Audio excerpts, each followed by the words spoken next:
ये लेक कितनी पुरानी है यहाँ पे? डल लेक के अलावा कश्मीर की कोई समस्या बड़ी आपको नज़र आती है? नौकरी तो 2014 के बाद हमें तो नौकरी पे कोई उम्मीद रही नहीं। हुकूमत किसकी बनती हुई नज़र आ रही नौकरी की वजह से बहुत लोगों ने सुसाइड किया है ओह। क्योंकि पढ़ लिख के बेकार पढ़े। है कि बॉर्डर सील है लेकिन तब भी ड्रग्स आ रही हैं, तो आपको इंजीनियर रशीद में और अब्दुल्ला साहब में दोनों में चुनना पड़ेगा, तो किसको आप बेहतर मानेंगे? 370 हटने का कश्मीर को फ़ायदा हुआ नुकसान हुआ? आपको क्या लगता है 2014 के बाद आतंकवाद ख़त्म हुआ या बढ़ा? जम्मू कश्मीर का पूर्ण राज का दर्जा ख़त्म कर दिया गया, उसको लेके क्या पी रहा है आप लोग? हमारा दर्जा वो ख़त्म नहीं किया, वो हमें मार डाला गया सीधा।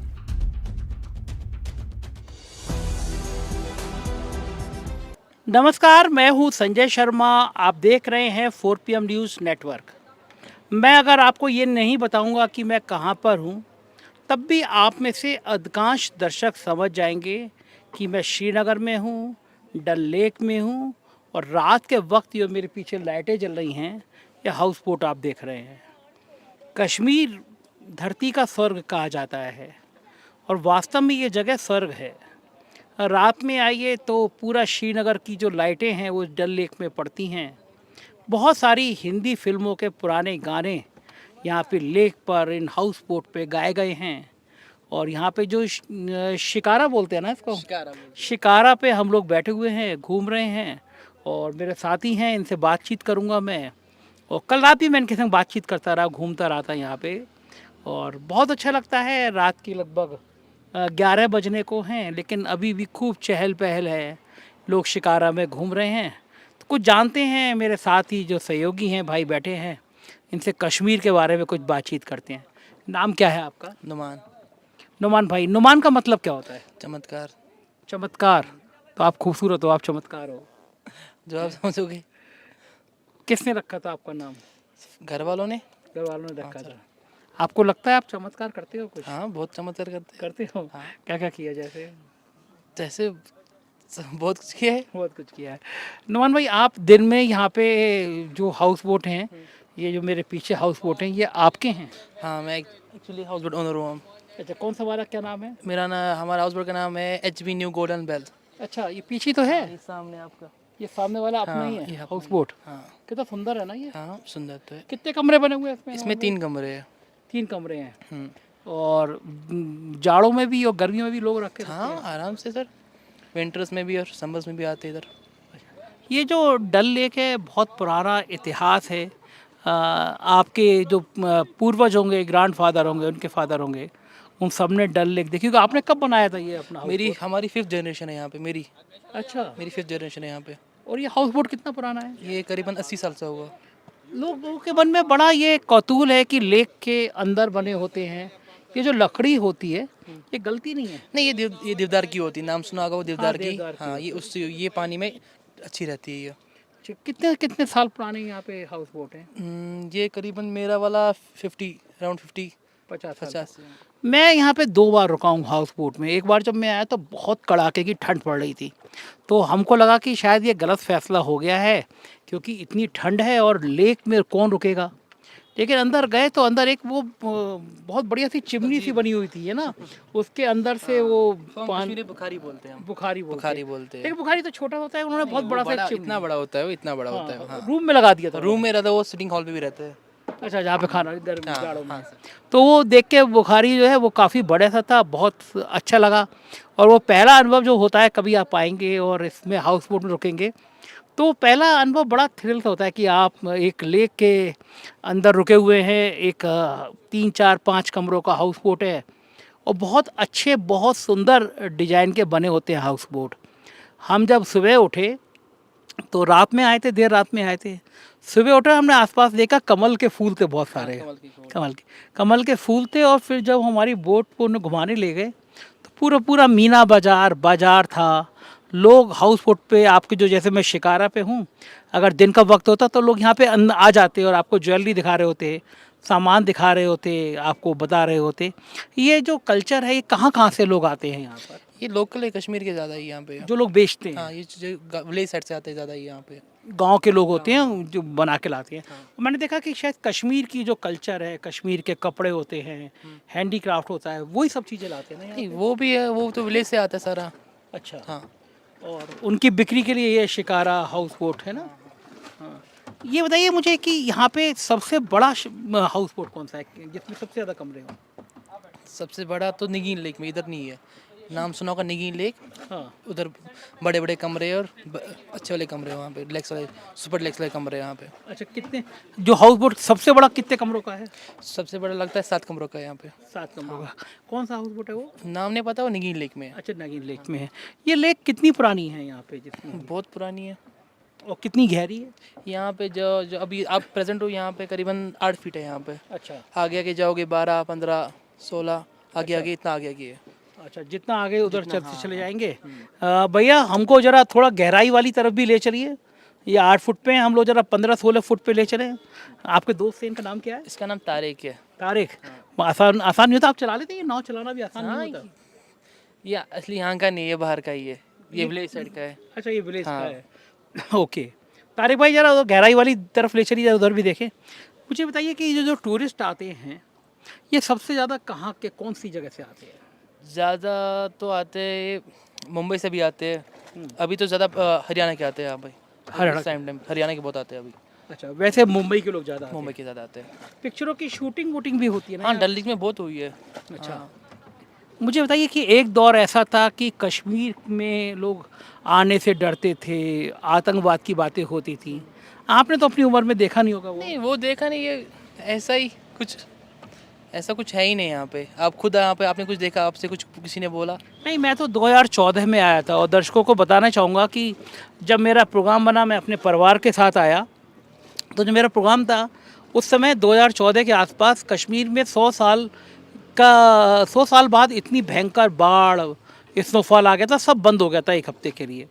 तो हम लोगों ने सोचा हमें गुलमर्ग पहलगाम सब जाना है, लेकिन हमको लगा सारे पैसे बेकार हो गए क्योंकि इतना ज़्यादा यहाँ पे बारिश तूफ़ान है। लकीली जिस डेट को हमें जाना था उससे एक दिन पहले श्रीनगर का एयरपोर्ट खुला, तो मैंने मैसेज से कहा चलो कहीं और आगे नहीं जा पाएंगे, श्रीनगर तो देखा है।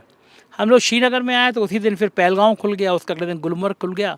सारा देख के बर्फ़ से ढका हुआ था, मतलब इतना रोमांचकारी। स्विट्ज़रलैंड जो कहते हैं ना, कश्मीर को नवम भाई धरती का स्वर्ग कहते हैं। हाँ, जन्नत है कश्मीर, तो जन्नत है यहाँ पे। जन्नत है। हाँ। तो मैं ये बताना चाह रहा था कि 2014 में जब मैं आया तो मेरे मन में भी बड़ी भ्रांति थी। लोग कहते थे कि भाई कश्मीर में लोग कश्मीर हिंदुस्तान को हिंदुस्तान नहीं मानते, वो पाकिस्तान को ज़्यादा मानते हैं, वहाँ डर है। लेकिन मैं पूरे परिवार के साथ घूमा पहलगाम, गुलमर्ग, और ये 2014 की शुरुआत की बात है।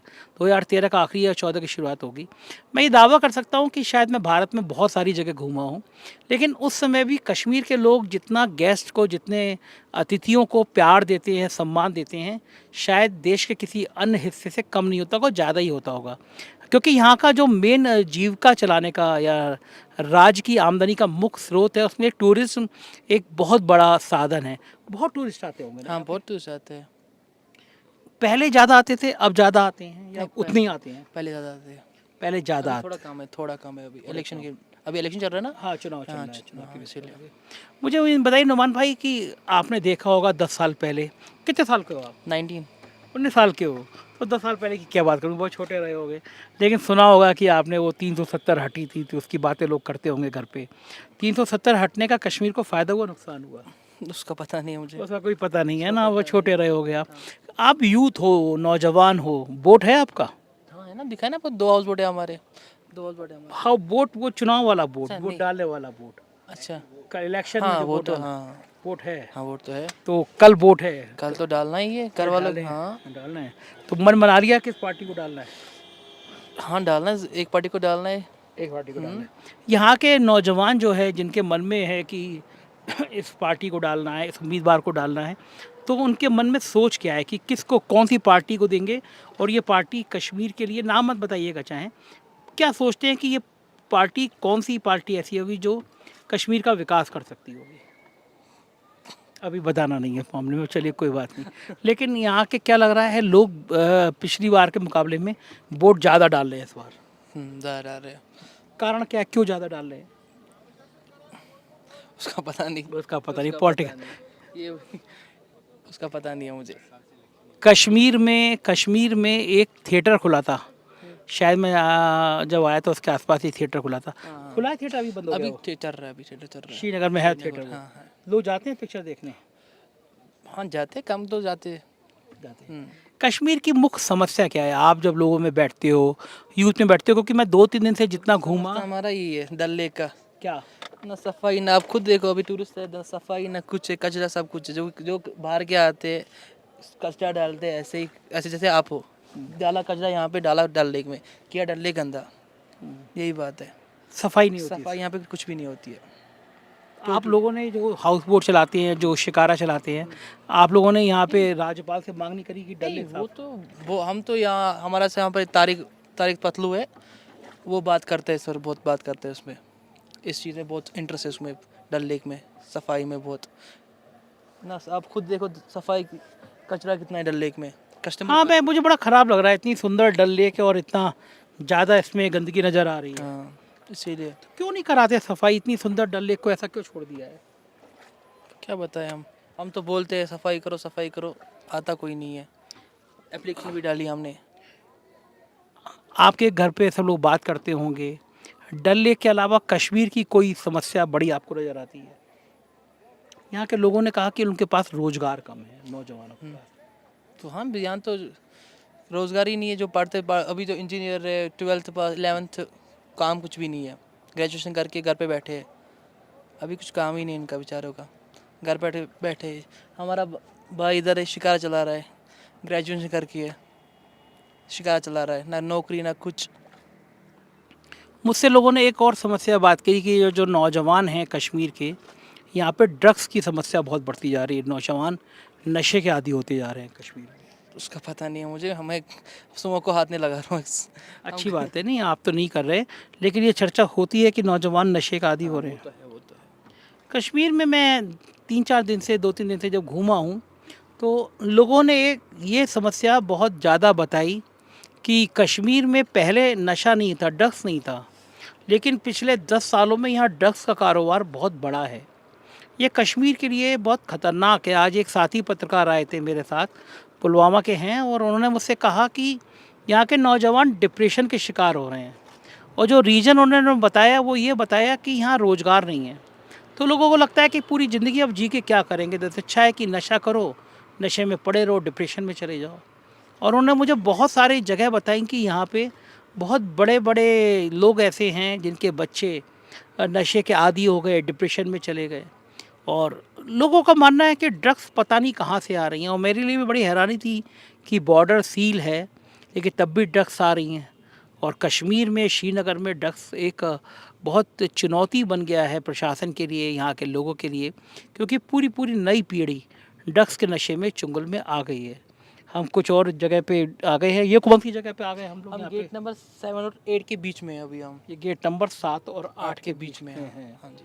ओके, अब ये हम लोग थोड़ी गहरी तरफ चल रहे हाँ हैं। थोड़ा गया ही। ये जो गेट बने हुए हैं, जिस समय हम डल लेक पे आए, हाँ गेट पे नंबर पड़े हुए हैं 1 2, ऐसे कितने नंबर हैं?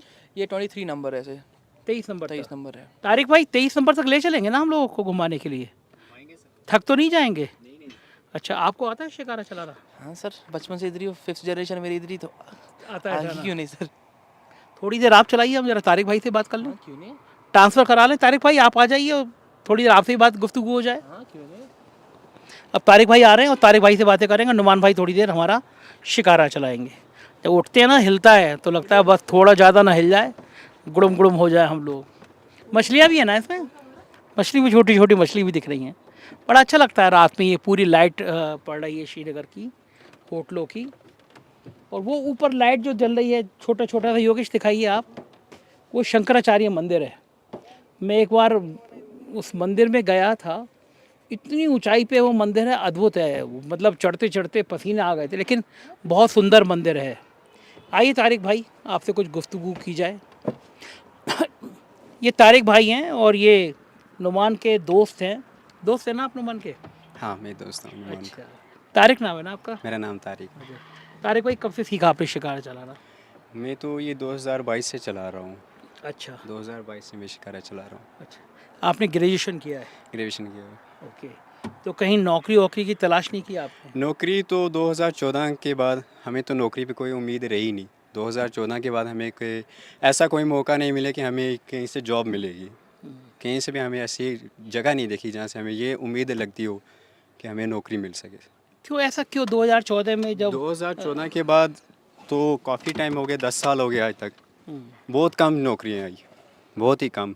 जैसे कि पहले थे हमें तो 12th पास करना हमारे लिए एक मुकद्दर की बात होती थी। हम 12th पास करते थे तो हमें जॉब मिल ही जाती थी। किसी न किसी 4th क्लास लगते थे, किसी जगह टीचर कहीं न कहीं आर्टिकल लगते, लेकिन कहीं न कहीं जॉब मिल जाती थी। लेकिन 2014 के बाद हम ग्रेजुएट हैं, कई हमारे ऐसे भाई हैं, दोस्त हैं जो ग्रेजुएट करके, लेकिन उनको जॉब का कोई ज़रिया नहीं लग रहा है। तो अब वो इस वजह से, अभी आपने मेरे भाई से पूछा था कि ड्रग्स में वो मुलविस हैं।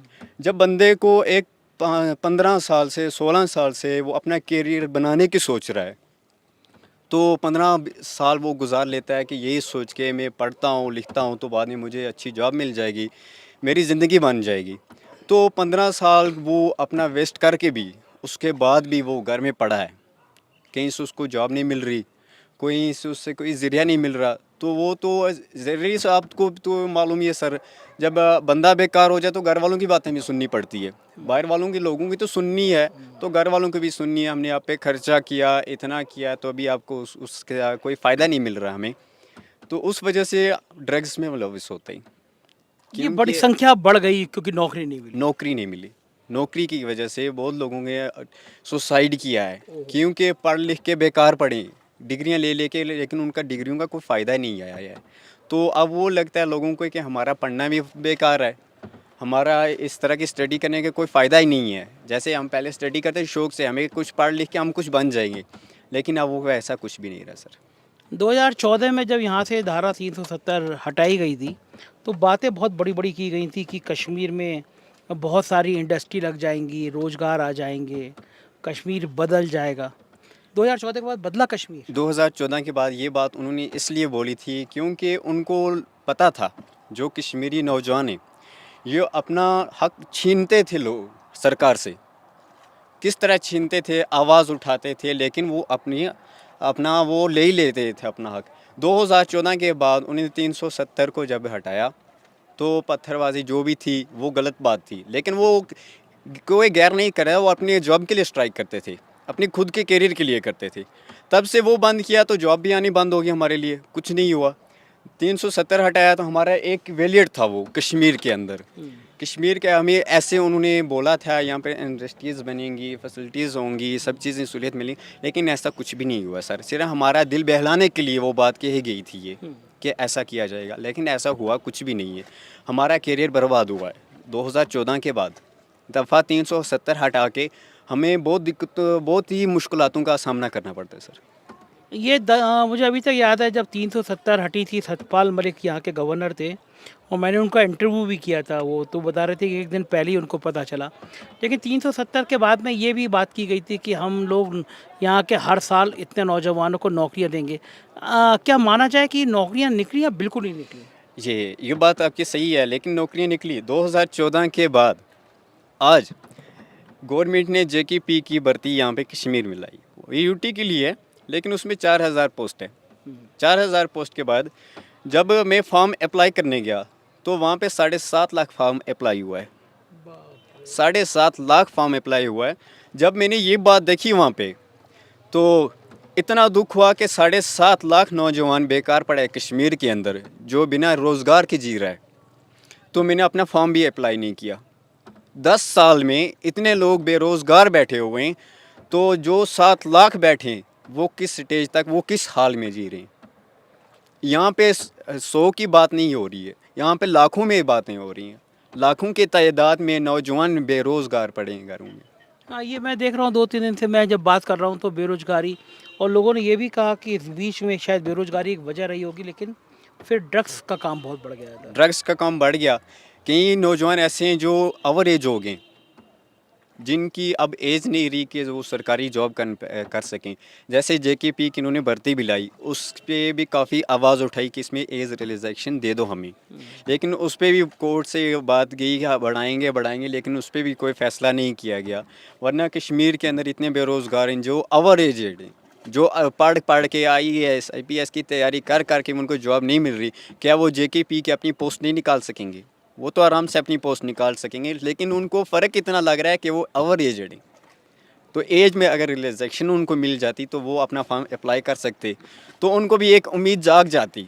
10 साल के बाद एक उम्मीद जाग जाती कि हमें भी नहीं कुछ मिलने वाला है, तो वो भी अपने आप पे फिर भी से वो पाँव पे खड़ा हो सकते। ठीक बात है, बिल्कुल सही बात है। एक बात और उन्होंने कहा कि 2014 के बाद से यहाँ पे टूरिस्ट बहुत बढ़ गए हैं। तो क्या आपको लगता है कि 2014 के बाद बढ़े हैं या टूरिस्ट पहले भी इतनी आते थे? नहीं, टूरिस्ट पहले भी इतने ही आते थे सर। 2014 के बाद टूरिस्ट आते हैं, लेकिन वो हिसाब नहीं रहा अब। जैसे बेरोज़गार हैं हम, टूरिस्ट के पीछे तो बहुत लोग हैं, भागते रहते हैं, क्योंकि बेरोज़गारी है सर। पहले 2014 से पहले भी था, पहले भी टूरिस्ट आते थे सर कश्मीर। ऐसा नहीं है कि 2014 के बाद बहुत बढ़ गए हों, ऐसा कुछ नहीं, ऐसा कुछ नहीं देखने को मिला सर। राष्ट्रपति शासन लगा, यहाँ पे राज्यपाल तैनात हो गए। उससे पहले एक चुना हुआ मुख्यमंत्री होता था। अभी मैं 4-5 महीने पहले जब कश्मीर आया था तो मेरे संग 2-3 ड्राइवर्स अलग अलग टैक्सी में थे, उन सबने कॉमन बात कही कि जब सरकार होती थी तो हम अपने विधायक से, मंत्री से शिकायत कर लिया करते थे। गवर्नर रूल लग गया तो हम किससे शिकायत करने जाएं, हम हमारी शिकायत सुनने वाला ही नहीं था। कोई भी नहीं था, कोई भी नहीं था। 10 साल से कश्मीर में इलेक्शंस नहीं हुए। असेंबली इलेक्शन आज कश्मीर के अंदर 10 साल के बाद होने जा रहा है। 2014 में असेंबली इलेक्शन हुआ था, उसके बाद आज 2024 में इलेक्शन होने जा रहा है। वो भी सुप्रीम कोर्ट ने कहा वो था। भी सुप्रीम कोर्ट से, वो भी सईद आगा रुहुल्लाह साहब से काफ़ी उन्होंने दरख्वास्त की है। इसी चीज़ पे आवाज़ उठाई उन्होंने। हमारे मियाँ अल्ताफ़ साहब हैं, नेशनल कॉन्फ्रेंस के लीडर हैं, उन्होंने ये बात उठाई। उनका मुद्दा यही था, तो उसके बाद सुप्रीम कोर्ट ने ये आर्डर लिया कि जम्मू कश्मीर के अंदर इलेक्शन किया जाए। यहाँ पे क्या रुझान लग रहा है आपको? आप नौजवान हैं, इतना समझ रखते हैं, हुकूमत किसकी बनती हुई नज़र आ रही है? हम हुकूमत वो चाहते हैं जो हम पे इंसाफ करेंगे, चाहे नेशनल कॉन्फ्रेंस हो, पीडीपी हो, भाजपा हो, जो भी हमें वही चाहिए जो हम पे इंसाफ करेगा, जो हमारा हक हमें वापस देगा। दफ़ा 370 हमें वापस दे देगा, आर्टिकल हमें वापस चाहिए सर। देखिए बीजेपी तो देगी नहीं, क्योंकि बीजेपी देगी तो नहीं, माइनस हो वो गया। देगी नहीं। अब 3 बचे, नेशनल कॉन्फ्रेंस बची, कांग्रेस बची और पीडीपी बची। हाँ, इन्हीं पे उम्मीद है हमें। इनमें से ज़्यादा पार्टी कौन सी आपको अपने करीब लगती है, या ज़्यादा भरोसा कश्मीर का किन लोगों पे है? हमें नेशनल कॉन्फ्रेंस पे ज़्यादा भरोसा है, क्योंकि उनके दावे हमसे किए गए हैं कि दफ़ा 370 को वो वापस लाएंगे, वो हमारा हक है, वो हमें वापस दिलाएंगे। अभी 2 दिन पहले शायद अब्दुल्ला साहब ने यहाँ पे शिकारा पे कोई रैली शिकारा निकाली थी ना? बहुत बड़ी रैली हुई उनकी, माशाल्लाह बहुत बड़ी रैली हुई। अच्छा। अल्लाह का शुक्र है, बहुत बड़ी। जिस हिसाब से हमने रैली देखी है, इंशाल्लाह तो जीत उनकी हमें लगती है। अच्छा, कितने शिकारा थे उसमें? कम से कम 200 शिकारा एबो थे सर। अच्छा, 2 शिकारा जी सर, पूरे इसी लेक में पूरे निकाला। लेक में रैली थी सर उनकी। लोग कहते हैं कि जम्मू में नहीं जीत पाएगी कांग्रेस और नेशनल कॉन्फ्रेंस, घाटी में जीत लेगी। ये तो कहने की बातें आती सर। जब हमारे यहाँ से बारामूला से कैंडिडेट इंजीनियर रशीद साहब जब इलेक्शन लड़ने शुरू किया उन्होंने पार्लियामेंट का, तो कैंडिडेट थे वो जेल के अंदर थे, सेंट्रल तहर जेल के अंदर वो थे। तो उनका लड़का उस टाइम यहाँ पे लड़ रहा था, बेचारा अकेला था, इब्रार रशीद, वो अकेले थे वहाँ पर। उनका वालिद साहब जेल में बंद थे। तो सबको यही लग रहा था कि इनका ये ऐसे ही घूमना है, इनकी जीत तो होने वाली नहीं है। जो लीडर है तो वो जेल में बंद है, तो इनकी जीत कैसे होगी। लेकिन जब इलेक्शन हुआ, उसके बाद जब उसका रिज़ल्ट हुआ, तो जीत उनकी होगी, इंजीनियर रशीद साहब की, जिन्होंने उमर अब्दुल्ला साहब को भी पीछे छोड़ दिया। एक बड़ा फैक्टर इंजीनियर रशीद भी हैं। लोग कह रहे हैं कि इंजीनियर रशीद की जमानत चुनाव से पहले इसलिए कराई गई कि वो मुस्लिम वोटों का बंटवारा कर सकें और नुकसान नेशनल कॉन्फ्रेंस को पहुंचा सकें। ऐसी चर्चाएं हैं क्या? ऐसी चर्चाएं बहुत हैं, लेकिन ये बहकावे के लिए कर रही, भटका रहे हैं लोगों को कि बीच बीच में कई कैंडिडेट्स इनके खड़े हो गए हैं, वो इसलिए कि वोट तोड़ सकें और लोगों को गुमराह कर सकें। लेकिन ऐसे इंजीनियर रशीद साहब पे हमें उम्मीद है वो ऐसा नहीं करेंगे सर, क्योंकि उनकी पहले से आवाज़ थी जो बीजेपी के ख़िलाफ़ थी। उनको जेल में अगर बंद किया तो बीजेपी की वजह से बंद किया गया है। अगर किसी और की हुकूमत होती वो आज जेल में बंद ना होते। तो आपको इंजीनियर रशीद में और अब्दुल्ला साहब में, दोनों में चुनना पड़ेगा, तो किसको आप बेहतर मानेंगे? हम तो उसे लीडर को चुनेंगे जिनको इस बात में एक्सपीरियंस है, जो इस बात को जानते हैं कि हमारा नुकसान किस में है, फ़ायदा किस में है सर। ये तो दोनों जानते ये हैं, हमारे दोनों दिलों की बात है सर, ये दोनों तो बताएंगे नहीं ना? इसमें हम नहीं बताएंगे। हाँ, ये बड़ा अच्छी बात है, क्योंकि मैं जब भी इंजीनियर क्योंकि ये अलग कंस्टिट्यूंसी से ऐसा भी हो सकता है इंजीनियर साहब नेशनल के साथ भी ज्वाइन कर सकते हैं इलेक्शन होने के बाद, ये भी हम कह सकते हैं। कि ऐसा कुछ भी चेंजिंग मिलने देखने को मिल सकती है। हम एक बहुत बड़ी उम्मीद लेके बैठे हैं इस बार इलेक्शन पे। अच्छा, ये बढ़िया बात है। कोई भी जना इंजीनियर रशीद के खिलाफ भी नहीं बोलता है, हर आदमी कहता है कि इस मामले में नहीं बोलेंगे हम। नहीं, इस मामले में हम नहीं बोलेंगे क्योंकि वो हमारे एक ऐसा लीडर है, जबकि नेशनल कॉन्फ्रेंस भी नहीं, पीडीपी भी नहीं, अदर पार्टीज़ भी किसी ने भी ये आवाज़ नहीं उठाई, तो वो इंजीनियर रशीद साहब ने आवाज़ उठाई है कश्मीर के बारे में। मैंने देखा कि इंजीनियर रशीद बहुत पॉपुलर हैं श्रीनगर में, बहुत ज़्यादा। बहुत ज़्यादा पॉपुलर है। आप नौजवान हैं, आपके मन में पीड़ा है कि यहाँ रोज़गार नहीं मिले और कश्मीर को एक तरह से बड़ा बदनाम किया गया और ये कहा गया कि पहले आतंकवादी बहुत होते थे, यहाँ पे आतंक की घटनाएं होती थी, हमने आतंकवाद ख़त्म कर दिया। लेकिन हम देख रहे हैं कि मोदी जी ने तीसरा कार्यकाल जब संभाला, इन 100 दिनों में 20 से ज़्यादा 25, 24, 22, 23 हमारे बहादुर सैनिक शहीद हो गए। आतंकी घटनाएं बढ़ी हैं। 100 दिनों में 21-22 सैनिक शहीद हो जाना बहुत बड़ी बात है मुल्क के लिए। आपको क्या लगता है 2014 के बाद आतंकवाद ख़त्म हुआ या बढ़ा? मैं ये कहना चाहता हूँ, जो आपने पिछले 100-150 दिनों की बात की, इसमें जो आतंकी का ये चर्चा हुआ, देखिए अगर शहीद हुए तो वो भी हमारे भाई थे, इसमें हमें भी दुख का इज़हार करते हैं। लेकिन हमारा ये कहना है कि आज तक ऐसा कुछ नहीं हुआ, तो इलेक्शन के दौरान ये क्यों होता है? ये इनका इलेक्शन ना करवाने का एक ज़रिया होता है कि कश्मीर में हम किस तरह इलेक्शन रोकें सर। आपको लगता है ये सैनिकों की हत्या भी इसलिए हो गई? सैनिकों की हत्या, अगर ये कह रहे हैं कि भाजपा ये कह रहे हैं कि कश्मीर के अंदर हम इलेक्शन करवाते हैं, तो अगर ये हम असम्बली का इलेक्शन करवाते हैं वहाँ पे अटैक्स होते हैं, लेकिन ऐसा कुछ नहीं है सर। हमें हमें इतना ही कहना है कि अगर कुछ भी हो, हमारा इस बार इलेक्शन कंडक्ट होना चाहिए सर।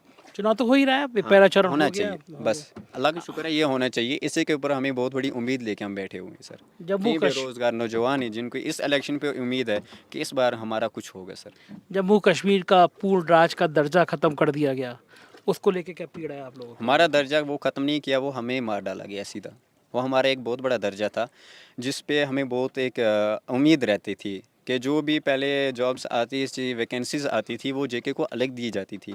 लेकिन अब बट ऐसा हो रहा है सर, वो यूटी के लिए दी जा रही है, उसमें हमें कोई उम्मीद नहीं रहती है सर। जेकेपी की पोस्ट निकाली इन्होंने 4000 है शायद सर, हाँ ऐसे ही है, लेकिन उसमें भी यूटी रखी गई है सर। उसमें जेकेपी के है, लेकिन कोई उम्मीद लेके बैठे नहीं है। तो आपको लगता है नई हुकूमत जो बनेगी, चूँकि ये राज्यपाल को ज़्यादा अधिकार रहेगा, जो दिल्ली में हाल है वो हाल यहाँ रहेगा, वो हुकूमत अपने मन से काम कर पाएगी, गवर्नर उसको चलने देंगे? इंशाल्लाह ये उम्मीद है इस बार। उम्मीद है इस बार। हम लोग कौन सी जगह पे आ गई है ये है कि गुलफाम लेक सर। गुलफाम लेक। जी सर। ये कितनी लेक हम लोगों ने जहाँ शुरू किया था वो कौन सी लेक थी? वो फ्रंट साइड है सर, हाउस और बोट ये की फ्रंट साइड। गुलफाम आ गई। गुलफाम लेक हाँ जी। सर। कितनी लेक हैं इस तरह की आगे? बहुत लेक हैं सर इसमें। बहुत जी सर। बहुत शुक्रिया तारिक भाई, बहुत मज़ा आया बात करके। ये थे तारिक भाई, और तारिक जी ग्रेजुएट हैं, नौकरियां नहीं है कश्मीर में, शिकारा चलाते हैं। पूरी रात चलाते हो? हाँ सर, हमारा काम ही यही है। पूरी रात शिकारा चलाते हैं। कश्मीर में वादे बहुत किए गए, देश के बड़े बड़े टीवी चैनल आपको दिखाते रहे होंगे कि बिल्कुल स्वर्ग बन गया कश्मीर 2014 के बाद। हकीकत क्या है, मैं लगातार आपको दिखा रहा हूँ। लोगों की पीड़ा है कि कश्मीर में ड्रग्स का कारोबार बढ़ गया, कश्मीर में नौकरियाँ नहीं हैं, लोगों के लिए रोज़गार नहीं है, परेशानियाँ बहुत हैं। कम से कम आप इस नौजवान की बात सुनकर आपको लगा होगा कि कश्मीर किन हालात से गुजर रहा है और कश्मीर की सही तस्वीर देश के सामने क्यों नहीं दिखाई जा रही। मुझको यकीन है ये बातचीत आपको पसंद आई होगी। अपनी राय से ज़रूर अवगत कराइएगा। डल लेक से योगेश यादव के साथ में संजय शर्मा, श्रीनगर।